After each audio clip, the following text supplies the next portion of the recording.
Good morning, students. Hope all are safe and healthy. Myself, Soni Shukla, teaching in NMMC School number 74, 8th standard. Today I am going to teach you a poem, Be the Best. Hope you will like it. The poet of this poem is Douglas Malloch. The poem is divided in 4 stanza. So first I will sing. पहले आपको मैं गाकर बताती हूँ कि आपको पढ़ना कैसे है. Then I will explain the poem. The poem is Be the Best. Be the best, be the best. If you can't be a pine on the top of the hill, be a scrub in the valley, but be the best little scrub by the side of the rill. Be a bush if you can't be a tree. Be the best, be the best. If you can't be a bush, be a bit of the grass and some highway happier me. If you can't be a muskie, then just be a bass, but the liveliest bass in the lake. Be the best, be the best. We can't all be captains, we've got to be crew. There's something for all of us here. There's bigger work to do, and there's lesser to do. And the task we must do is the near. Be the best, be the best. If you can't be a highway, then just be a trail. If you can't be the sun, be a star. It isn't by size that you win or you fail. Be the best of whatever you are. Be the best. Be the best. Now I will explain you all the 4 stanzas one by one. If you can't be a pine on the top of the hill, be a scrub in the valley, but be. यहाँ पर कवि ने हमें यह बताया है कि यदि आप पाइन का मतलब होता है टॉल ट्री, पाइन अर्थात tall tree on the top of the हिल, पहाड़ की चोटी का अगर आप एक लंबा वृक्ष नहीं बन सकते हो तो क्या हुआ, आप स्क्रब का मीनिंग होता है स्मॉल प्लांट, अर्थात घाटियों के छोटे छोटे पौधे बन जाओ, स्मॉल प्लांट्स बनो. The best little scrub by the side of the rill. Rill का मीन्स अगर हम देखते हैं तो हमें देखो आपके बुक के साइड में दिया है अ स्ट्रीम. अ स्ट्रीम का मीन्स होता है छोटी नदी, नाला, अर्थात आप स्मॉल प्लांट्स बनकर नदियों के किनारों को खूबसूरत बनाओ. Be a bush if you can't be a tree. Bush का मीनिंग होता है स्मॉल प्लांट, अर्थात आप स्मॉल प्लांट्स बनकर अपने वातावरण को खूबसूरत बना सकते हो. जरूरी नहीं है कि आप लंबा वृक्ष बनकर ही आप बेस्ट बन सकते हो.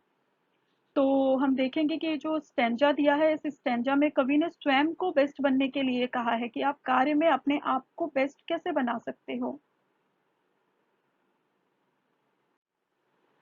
Now in second stanza, poet is trying to say, if you can't be a bush, be a bit of the grass and some highway happier make. Bush का मीन्स झाड़ियों का झुंड, पगडंडी भी आप ले सकते हैं, बुश झाड़ियों का झुंड.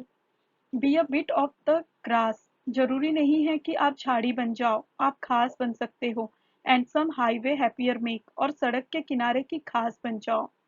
छोटे छोटे घास से ही सड़क के किनारे अच्छे लगते हैं, बड़ी बड़ी झाड़ियां वहां अच्छी नहीं लगती.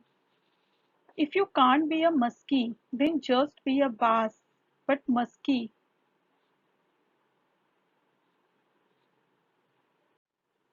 The liveliest bass in the lake. Muskie and bass यह दोनों नाम ही एक मछली की प्रजाति के हैं, names of fish. But muskie fish from the America which are rarely found. Muskie यह लोगों के द्वारा बहुत पसंद की जाने वाली मछली है जो कि बहुत कठिनाई से पाई जाती है. बास या जनरल मछली जो आसानी से मिल जाती है. तो कवि हमें कहते हैं कि यदि आप मस्की नहीं बन सकते तो क्या हुआ, आप बास बन जाओ, और बास बनकर अपने आप बेस्ट बन सकते हो. Now, in third stanza, poet is trying to say, we can't all be captains. We've got to be crew. There's something for all of us here. आप जहाज के कैप्टन नहीं बन पाए तो क्या हुआ, जहाज में कार्य करने वाला क्रू मेंबर बन जाओ. Because without crew member captain can not sail the ship. तो क्या हुआ, आप क्रू मेंबर बनकर अपना बेस्ट दो.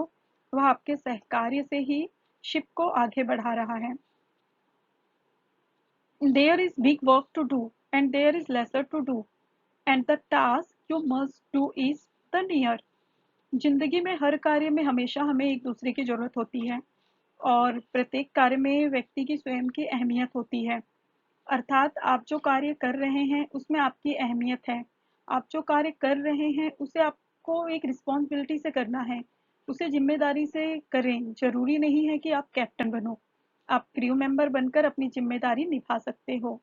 बिना क्रू मेंबर के कैप्टन की कोई अहमियत नहीं होती. अर्थात क्रू मेंबर की जो अहमियत है वह कैप्टन से कम नहीं होती. ये आपका थर्ड स्टेंजा था. अब हम आते हैं फोर्थ स्टेंजा की तरफ. तो हम फोर्थ स्टेंजा की तरफ देखते हैं. If you can't be a highway then just be a trail. If you can't be the sun be a star. अब यहाँ हम देखते तो यहाँ पोएट ने फिर से हाईवे का एग्जाम्पल दिया है. हाईवे का एग्जाम्पल देते हुए कहा है, यदि आप हाईवे नहीं बन सकते तो क्या हुआ, आप ट्रेल का मतलब होता है छोटे छोटे रास्ते, पगडंडी. तो कवि यहाँ कहते हैं कि प्राकृतिक सौंदर्य को देखने के लिए हमें इन्हीं रास्तों का सहारा लेना पड़ता है. अगर हम कहीं घूमने के लिए जाते हैं तो हमें वहां पे बड़ी गाड़ी लेकर हम नहीं जा सकते हैं, हमें हाईवे का ही उपयोग नहीं होता है. हम उन छोटे छोटे रास्तों का उपयोग करके उस जगह पर पहुंच पाते हैं. अगर मैं आपको एक छोटा सा उदाहरण दूं, यदि हमें पहाड़ पर चढ़ना है तो हाईवे से तो नहीं जा सकते, आपको इन छोटे छोटे रास्तों का उपयोग करके ही जाना पड़ेगा. ये छोटे छोटे रास्तों की अपनी एक अहमियत होती है. हाईवे से ज्यादा अहमियत इन छोटे रास्तों की उस समय पर होती है. तो क्या हुआ, आप हाईवे नहीं बन पाए तो आप ट्रेल बन जाओ. ट्रेल का मीन्स तो आपको पता ही चला, छोटे छोटे रास्ते. आप छोटे छोटे रास्ते ही बन जाओ. If you can't be the sun be a star. ये तो सबको समझा होगा. यहाँ कवि कहते हैं कि यदि आप सन मीन सूरज नहीं बन पाए तो क्या हुआ, आप छोटे छोटे स्टार अर्थात तारा बन जाओ. It isn't by size that you win or fail, be the best of whatever you are. यहाँ साइज मायने नहीं रखती. आप अगर देखें तो सूरज भी आसमान में चमकता है, तारे भी आसमान में चमकते हैं. सूरज बड़ा है, तारे छोटे हैं. यहाँ यह मायने नहीं रखता कि कौन बड़ा है और कौन छोटा है, बल्कि अहमियत इस बात की होती है कि आप समाज के लिए क्या कर सकते हैं. लास्ट में पोएट ने कहा है कि be the best of whatever you are. अर्थात आप जो हैं उसके अंदर बेस्ट बनो.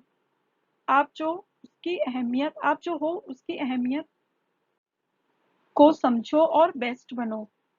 इस पोयम में कवि ने हमें यह बताया है कि आप जो कार्य कर रहे हैं या जिस कार्य के लिए आपको चुना गया है उसमें आपको बेस्ट बनना है. इसमें कवि ने यही बताया है कि कोई कार्य हमें छोटा बड़ा नहीं समझना चाहिए.